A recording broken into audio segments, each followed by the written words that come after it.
औज़ुबिल्लाहिमिनश्शैतानिर्रजीम बिस्मिल्लाहिर्रहमानिर्रहीम। नाज़रीन इकराम, मैं हूं राना नासिर, अपने एक नए ब्लॉग के साथ अस्सलाम कबूल फरमाइए।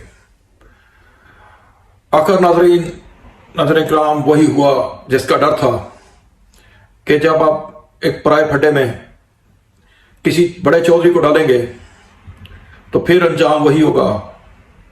जो इस वक्त फलस्तीन में हो रहा है। नाज़रीन इकराम, इलाके के कुछ ऐसे चौधरी जिनको चुना किसी ने नहीं, लेकिन उन्होंने बेचारे फलस्तीनियों को, मजलूम फलस्तीनियों को इजराइल के सामने अपनी चालें चलते हुए, अपनी प्रॉक्सी वार करते हुए नाज़रीन इकराम एक दफ़ा फिर उनको इजराइल के सामने उस कुर्बानी के बकरे की तरह डाल दिया है जिसके लिए कोई भी जायपना बाकी नहीं है।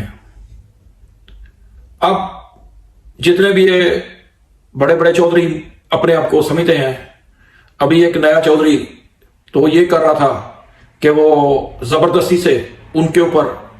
मजलूमों के ऊपर अपना हाथ ठोस के उनको ये बता रहा था कि आप कुछ नहीं हो, जो कुछ भी हैं हम हैं, हम ही आपका फैसला करेंगे, हम ही आपके जीने का फैसला करेंगे, हम ही आपके मरने का फैसला करेंगे। लेकिन क्या करें, मुसलमानों में मुनाफिकीन इतने जमा हो चुके हैं कि अब ये जो मुस्लिम उम्मा का हवा था उसके हवाले से बहुत पहले हवा निकल गई है। पहले मजलूम फलस्तीनी हो, मजलूम कश्मीरी हो या फिर मजलूम पाकिस्तानी हो, हम सबको एक ही लाइन में खड़ा किया गया है और मशरिक से लेकर मगरब तक हमारा वो हशर किया जा रहा है कि जिसकी तारीफ में भी मिसाल नहीं मिलती। बहरहाल नाज़रीन इकराम, ये इंट्रो था। अब हम आते हैं अपने असल मौज़ूआत की तरफ। तो सबसे पहले तो जनाब आपको यह देखना चाहिए कि जब आप अपनी मुस्लिम उम्मा को, जिसको आप कहते हैं कि हम सब मुसलमान बराबर हैं, उनको लीडर तक चुनने की इजाजत नहीं देंगे तो फिर कौन आपके लिए लड़ेगा और कैसे लड़ेगा, ये इसका तस्वर अब यकीनन मुश्किल नहीं है। क्योंकि लड़ता तो वो हर बंदा उस मुल्क के लिए है जिसके लिए वो मुल्क कायम किया गया है, जिस नजरिए के ऊपर कायम किया गया है। लेकिन अफसोस की बात करनी चाहिए कि जिस मुल्क में सहाफियों को अगवा किया जा रहा हो, जिस मुल्क में जबरदस्ती ला के जो आपके मुखालिफ पॉलिटिशियंस हैं उनके डॉन जैसे बदनामे ज़माना न्यूज़ चैनल के ऊपर आप उनके इंटरव्यू नशर करा रहे हो और फिर आप ये भी दावा करें कि हम मुसलमान हैं, हम इस कौम की, इन लोगों की भलाई चाहते हैं। जनाब अली, बहुत दुख की बात है कि पाकिस्तान कभी वो मुल्क हुआ करता था कि जो मशरक से लेकर मगरब तक जहां भी किसी मुसलमान को तकलीफ पहुंचती थी, खा वो हमारा पड़ोस में हमारा बड़ा हमसाया हो, अगर उनके ऊपर कोई तकलीफ होती थी, उनके ऊपर कोई मजालम होते थे, तो हम सबसे पहले आवाज बुलंद किया करते थे। अब हमारा यह हशर हो चुका है कि अपने तो अपने, गैर जो हैं वो भी हमारे ऊपर अब किसी सूरत में भी हमें माफ करने के लिए तैयार नहीं है। बल्कि मैं यहां तक कहूंगा कि जो मेरा तजिया है उसके मुताबिक, जो मेरी रिसर्च है, हमें गैरों से ज्यादा अपनों से डर है कि वो हमारी लुटिया डबोने में वो अपना कोई हशर वो बरकरार नहीं रखेंगे, बल्कि वो जहां तक हो सका वो अपने इलाकाई रीजनल एजेंडे को नाफज करने के लिए, हाँ वो हमारे मशरक के हमसाए हों या मगरब के हों, तो वो हमें किसी से माफ नहीं करेंगे। क्योंकि जब हम पहले पॉलिटिक्स आती है मुल्क की, उसके बाद आती है रीजनल पॉलिटिक्स, फिर आती है इंटरनेशनल पॉलिटिक्स। तो आप पाकिस्तानी हो, ये सोचो कि आप इस वक्त कहां खड़े हो, आपका मकाम क्या है, आपका मकाम क्या से क्या बना दिया गया है।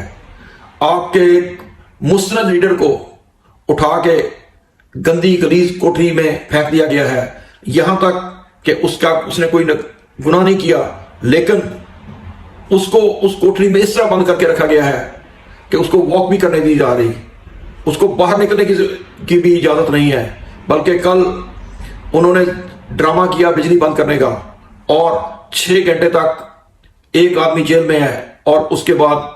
آپ وہاں پہ، کیونکہ جیل میں جو بھی بندہ ہوتا ہے وہ دوسرے کا محتاج ہوتا ہے، تو وہاں پہ تو بجلی بند ہوگی، اور اس کے بعد جنریٹر بھی نہیں تھا۔ تو آپ سوچیں یہ کون سے مسلمان ہیں، یہ کہاں کا،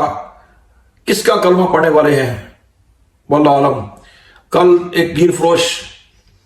جس کی منافقت کی دنیا میں کوئی حد نہیں ہے، کل وہ بڑے دعوے سے کہہ رہا تھا،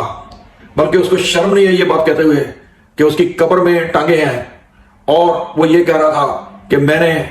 مجھے مزہ نہیں آ رہا کیونکہ میرا مخالف جو ہے وہ جیل میں ہے۔ شرم کرو۔ کبھی کبھی ہم بلاگ کرتے ہیں تو ہماری جو لائن ہے وہ تھوڑی سی اوپر نیچے ہو جاتی ہے، تو اس کے لیے معاف فرمائیے۔ ناظرین اکرام، آپ کو پتا ہے کہ ولاگ میں بہت سے موضوعات ہوتے ہیں، لیکن ہم ان کو تھوڑا تھوڑا ٹچ کرتے ہیں۔ تو جناب بیچارے فلسطینیوں کو تو انہوں نے اس آگ کا ایندھن بنا دیا کہ جو انہوں نے بہت مشکل سے اپنے آپ کو اس سے بچا کے رکھا تھا، لیکن کیا کریں اس گندی سیاست کا، اس انٹرنیشنل سیاست کا، جس میں زبردستی حل تھوپنے کے اوپر جب آپ آتے ہیں تو پھر اس کا انجام یہی ہوتا ہے۔ بہرحال امید ہے اللہ پاک مہربانی فرمائے گا، یہی اللہ سے امید کی جا سکتی ہے، ورنہ ہمارے جو لیڈران اکرام ہیں ان سے تو بس اللہ پناہ دے، کیونکہ وہ سب انہی کا دیا کھا رہے ہیں، انہی کا کلمہ پڑھ رہے ہیں کہ جن کے لیے ان کو ڈبونے کے لیے تیار بیٹھے ہیں۔ اب میرا اشارہ آپ لوگوں کے لیے کافی ہے، تو زیادہ میں کہہ نہیں سکتا، کیونکہ آپ کو پتا ہے کہ اگر اپنے ملک میں پابندیاں ہیں تو ریجنل پابندیاں ہیں، اگر ریجنل پابندیاں ہیں تو انٹرنیشنل میں پابندیاں ہیں۔ کہاں آپ کی بات کون رکھے گا، یہ واللہ عالم کون جاتا ہے کہ کس کی بات نشر ہونی دی جائے گی اور کس کی بات بیچ میں سے کاٹ دی جائے گی، اور پھر